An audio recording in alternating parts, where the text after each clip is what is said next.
Welcome back to my channel. Halo adik-adik, kembali lagi bersama Kak Abul. Di kesempatan kali ini, kakak akan melanjutkan pembahasan soal-soal TPS dalam tes UTBK. Bagi kalian yang belum menonton video sebelum ini, ditonton dulu ya. Dan jangan lupa subscribe channel ini. Di kesempatan kali ini, kita akan fokus belajar bagaimana cara menyelesaikan soal kemampuan geometri. Karena beberapa soal dalam TPS di tes UTBK adalah soal geometri. Oke, langsung saja kita bahas soalnya satu persatu. Soal yang pertama, perhatikan segitiga sama sisi berikut. Nilai dari Y dikurangi X adalah, seperti yang kita tahu bahwa besar sudut dalam segitiga sama sisi adalah sama besar. Dan tiap sudutnya bernilai 60 derajat. Jadi di sini itu 60 derajat. Di sini 60 derajat. Dan yang terakhir sini tuh 60 derajat. Dari sini kita sudah bisa menemukan berapa nilai X. Jadi nilai X-nya itu X ditambah X ditambah X nilainya harus setara dengan 60 derajat. Artinya kita punya 3X sama dengan 60 derajat. Maka X sama dengan 60 derajat tinggal bagi 3. Maka nilai X itu adalah 20 derajat. Nah, tugas kita selanjutnya adalah mencari besar sudut Y.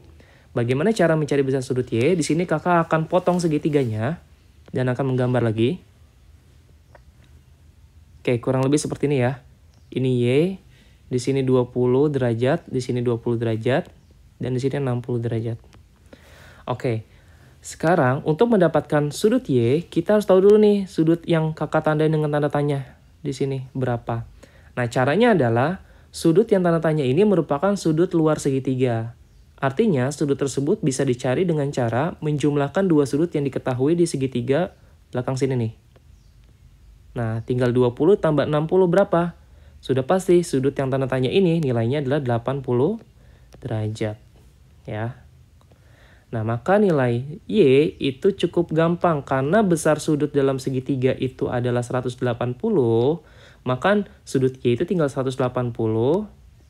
Tinggal kalian kurangi dengan 20. Tinggal kita kurangi dengan 80. Maka sudut Y sama dengan 80 derajat. Nah, balik lagi ke pertanyaan, nilai Y dikurangi X adalah berapa? Tinggal 80 derajat dikurangi 20 derajat.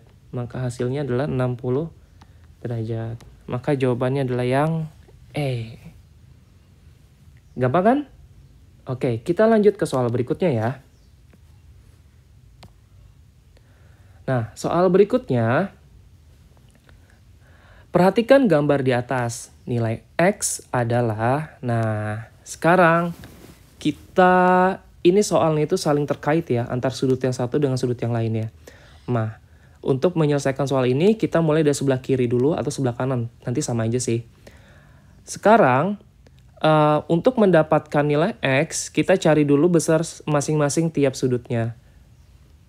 Sudut C, di sini nih, sudut ACB, ya, atau kakak tulis di sini ya, sudut ACB itu sama dengan berapa sih? Sama dengan 180 derajat, ya kan? Dikurangi 3X, dikurangi 4X kan ya? Maka sudut ACB ini sama aja 180 derajat dikurangi 7X. Kita sudah dapat nih. Nah, ternyata sudut ACB itu bertolak belakang dengan sudut DCE. Karena bertolak belakang, maka sudut ACB nilainya pasti akan sama dengan sudut DCE. Ini yang perlu kita garis bawahi. Kita dapat clue yang pertama ya. Oke, selanjutnya kita ke segitiga EGF. Nah, sekarang kita mencari sudut GEF. Sudut GEF itu sama aja 180 dikurangi 6X dikurangi 2X. Ya. Maka kita dapat 180 derajat dikurangi 8X. Nah, sama halnya dengan sudut ACB dan sudut DCE, sudut GEF itu juga bertolak belakang dengan sudut DEC. C. Karena bertolak belakang, maka dia besar sudutnya juga sama. Oke, kita sudah dapat clue. Sekarang kita fokus ke segitiga yang terakhir, yaitu segitiga DCE. Total sudut dalam segitiga adalah 180 derajat. Artinya, kalau kita perhatikan ke segitiga DCE ya, itu 180 derajat itu merupakan total dari 5x. Kita tambah dengan sudut DCE. DCE tadi berapa? Sama dengan ACB ya, yaitu 180 min 7x. Oke. Selanjutnya ditambah dengan sudut DEC, yaitu 180 dikurang 8x. Nah, sekarang kita hitung. 180 derajat sama dengan 5x dikurangi 7x dikurangi 8x. Itu min 10x ya. Ditambah 180 ditambah 180. Atau sederhananya ini habis nih. Jadi 360 ya. Nah, sekarang kita kalkulasikan. Kita pindahkan ruas. Maka kita dapat bahwa 10x ya, itu nilainya sama dengan 360 dikurangi 180. Maka 10x sama dengan 180. Jadi nilai x sama dengan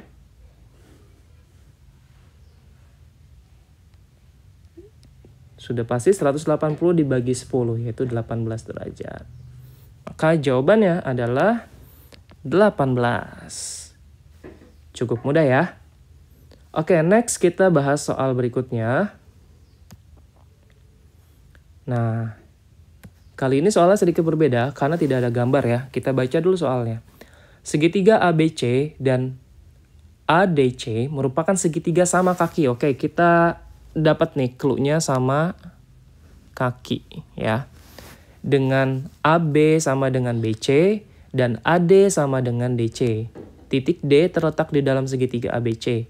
Sudut ABC sama dengan 40 derajat dan sudut ADC sama dengan 140 derajat. Nah, besar sudut BAD adalah, oke, satu tips kalau misalkan soal yang nggak ada gambar, maka kalian harus membuat gambarnya agar lebih mudah untuk menyelesaikan soal ini. Maka kita bikin dulu nih segitiga sama kaki ABC ya. Segitiga sama kaki ABC. Segitiga sama kaki ABC, AB-nya sama dengan BC, berarti B-nya di sini. Sini A, di sini C. Karena segitiga sama kaki, berarti panjang AB harus sama dengan panjang BC. Ini yang pertama. Yang kedua, segitiga ADC juga sama kaki. AD sama dengan DC dan titik D terletak di dalam ABC. Nah, ini clue juga karena di dalam. Berarti D-nya itu ada di sini nih. Gambarnya akan seperti ini. Di sini D. Nah, panjang AD sama dengan panjang DC. Berarti panjang ini sama dengan panjang ini. Oke. Di sini udah ada clue bahwa besar sudut ABC adalah 40 derajat. Berarti sudut besar nih, di sini nih, itu 40 derajat.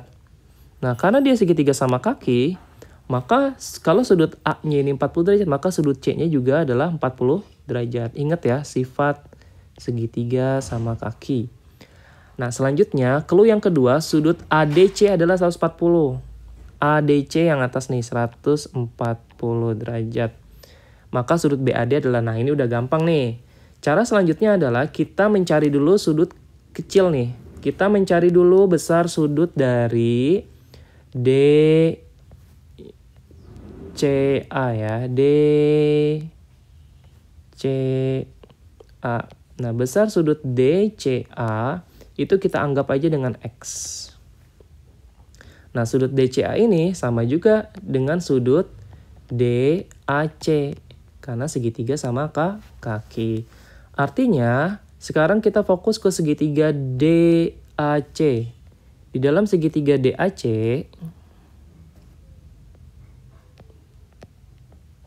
C itu kita bisa peroleh, berarti total sudutnya 180 derajat itu nilainya akan setara dengan 140 derajat ditambahkan X ya. Maka kita dapat nih 180 derajat sama dengan 140 derajat ditambah 2X. Maka 40 derajat sama dengan 2X. X-nya sama dengan 20 derajat.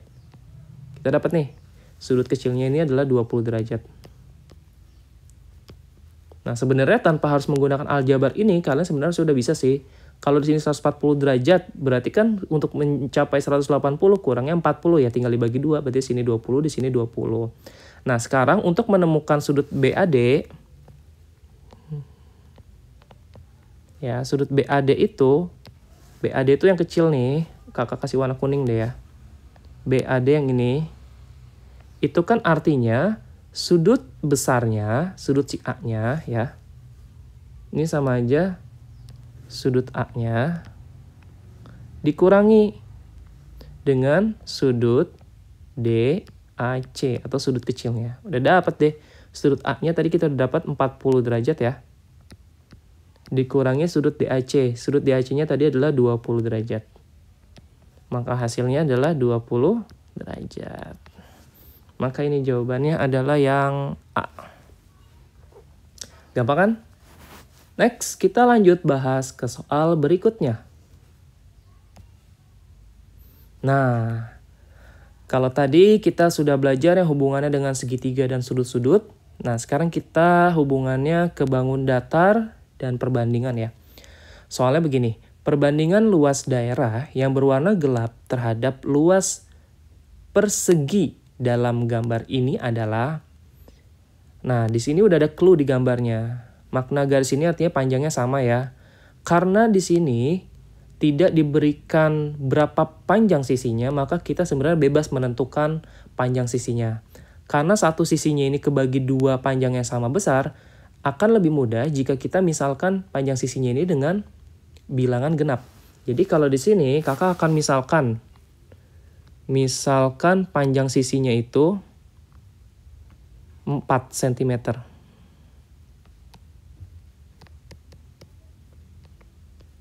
Artinya di sini 2, di sini 2, di sini 2, di sini 2 ya. Nah, karena kita membandingkan luas daerah yang diarsir atau berwarna gelap dengan luas persegi seluruhnya, berarti kita cari dulu luas perseginya. Luas persegi besarnya ini sama aja 4 kali 4 ya, karena kita misalkan sisinya 4, berarti 4 dikali 4. Sama dengan 16. Oke, selanjutnya kita cari berapa sih luas daerah yang diarsir. Oke, luas daerah yang diarsir itu ada dua bagian. Nah, luas arsir atau luas daerah gelap ini sama aja luas si persegi yang kecil. Luas persegi kecil ya, kita tambah dengan luas segitiga yang besar. Nah, luas segitiga besar itu yang ini. Ini luas segitiga yang besar ya. Ditambah luas segitiga besar dikurangi dengan luas segitiga yang kecil. Luas segitiga kecil yang ini. Kurangi luas segitiga kecil. Kecil ya. Oke, sekarang luas persegi kecil yang atas. Ini karena panjangnya 2. Ya, di sini 2, di sini 2 kan. Artinya luasnya itu tinggal 2 dikali 2. 2 dikali 2. Ditambah luas segitiga besar, yaitu berarti setengah dikali alasnya 4 dikali tingginya 4. Dikurangi luas segitiga yang kecil, berarti setengah dikali alasnya 2, tingginya 2. Tinggal hitung deh. 2 kali 2, 4. Ditambah 8. Dikurangi 2. Maka luas daerah yang gelap itu adalah 12 dikurang 2, 10. Oke, kita udah dapat luas daerah yang gelap dan juga luas satu persegi yang besar ya. Nah, tinggal buat perbandingan. Maka perbandingannya, karena yang ditanya adalah perbandingan luas daerah yang gelap. Luas daerah yang gelap itu adalah 10. Berbanding dengan luas persegi pada gambar 16. Maka jawabannya adalah 10 berbanding 16. Maka yang E. Gampang kan? Oke, next kita akan bahas soal berikutnya. Nah, sekarang kita akan belajar tentang soal-soal yang hubungannya dengan lingkaran. Kelihatannya soal ini susah, tapi sebenarnya soal ini gampang. Kita baca dulu soalnya. Sudut-sudut segitiga pada gambar di bawah ini berada di pusat lingkaran-lingkaran yang diameternya sama. Oke, clue-nya adalah diameternya sama. Terus sudutnya ada di pusat lingkaran. Jika keliling segitiga sama dengan 12 cm, oke, kelilingnya 12 cm, keliling segitiganya ya, maka keliling setiap lingkaran, artinya yang ditanya itu keliling satu lingkaran itu berapa. Nah, kalau seperti ini, artinya garis dari sini nih, yang kakak tandain sampai sini, itu adalah jari-jari ya. Terus jarak dari sini ke sini juga jari-jari. Nah, artinya panjangnya sama nih semua segitiganya. Nah, karena panjang sisinya semuanya sama, kesimpulannya apa? Bahwa segitiga ini adalah segitiga sama sisi, betul. Segitiga sama sisi. Karena segitiga sama sisi, artinya panjang sisinya sama panjang semua dong.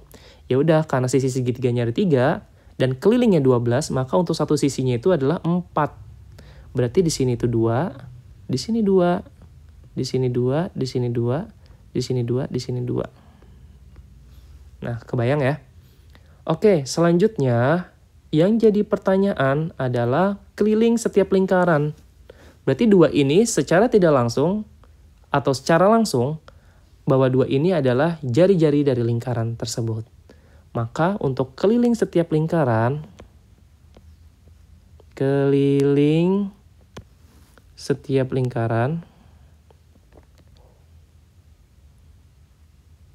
itu sama dengan 2 dikali V dikali R. Maka 2V R-nya 2. Maka jawabannya adalah 4V. Selesai deh. Maka jawabannya adalah yang B. Cukup mudah kan? Next, kita lanjut pembahasan soal berikutnya. Oke, soal terakhir yaitu, seperti terlihat pada gambar berikut, terdapat satu lingkaran besar, yaitu yang di tengah, dan 2 lingkaran kecil yang berjari-jari sama. Kedua lingkaran kecil bersinggungan tepat di titik pusat lingkaran besar. Apabila luas daerah yang diarsir yang berada di dalam lingkaran besar itu sama dengan luas daerah lingkaran besar yang ada di luar, maka perbandingan jari-jari lingkaran besar dan lingkaran kecil adalah, oke, kita misalkan dulu ya, jari-jari yang besar, lingkaran besar itu jari-jarinya adalah R1 ya, dan lingkaran luas jari-jari lingkaran yang kecil itu R2. Oke, dari sini kita bisa buat persamaan. Oke, persamaan yang pertama kita bisa buat nih dari gambar ini, bahwa luas yang diarsir itu kan sama aja luas lingkaran yang besar ya, dikurangi dengan wilayah yang berwarna kuning. Ya, kakak misalkan yang kuning ini adalah L. Nah, artinya luas yang diarsir ini sama aja luas lingkaran besar dikurangi dengan 2L. Betul ya? Nah, luas arsir sama dengan luas lingkaran besar. Luas lingkaran kan VR kuadrat ya, berarti VR, R-nya R1 kuadrat dikurangi 2L. Oke, kita udah dapat satu persamaan. Oke, persamaan berikutnya. Di soal udah dikatakan bahwa luas yang diarsir itu sama dengan luas daerah yang di luar lingkaran besar. Nah, luas daerah yang di lingkaran besar ini yang kakak kasih warna biru nih. Nah, ini kita simbolkan dengan L1 aja, biar gampang. Nah, berarti luas yang diarsir itu sama aja 2 kalinya L1, karena ada 2. Ya, 2 kali L1. Nah, sekarang L1 itu setara dengan apa sih? Kita udah punya 2 persamaan nih. Yang pertama itu L arsir itu sama aja VR1 kuadrat dikurangi 2L. Dan L arsir itu setara dengan 2L1. Di sini kita tinggal substitusi aja. L arsir yang di sini kita substitusi dengan VR1 kuadrat dikurangi 2L. Sama dengan 2 kali L1. L1, ya nih, L1 yang berwarna biru itu sama aja luas lingkaran yang kecil ya. Luas lingkaran kecil dikurangi dengan si L. Ya kan? Maka di sini kita dapat nih VR1 kuadrat dikurangi 2L sama dengan 2 dikali luas lingkaran kecil, berarti VR2 kuadrat dikurangi L. Kita dapat persamaan bahwa VR1 kuadrat dikurangi 2L sama dengan 2VR2 kuadrat dikurangi 2L. 2L-nya habis. Maka V-nya juga habis. Oke, kita dapat, karena yang ditanya adalah perbandingan jari-jari besar, berarti R1 kuadrat, kalau kita bandingkan dengan R2 kuadrat, itu setara nilainya dengan 2/1.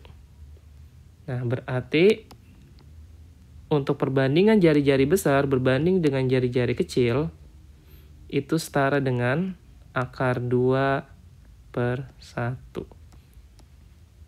Maka jawabannya adalah akar 2 berbanding 1. Yaitu yang E. Cukup mudah, bukan? Nah, bagi kalian yang masih kurang paham terkait penjelasan kakak, bisa langsung aja komen di kolom komentar video ini. Jangan lupa untuk share video ini sebanyak-banyaknya. Thanks for watching. Sampai jumpa di video berikutnya.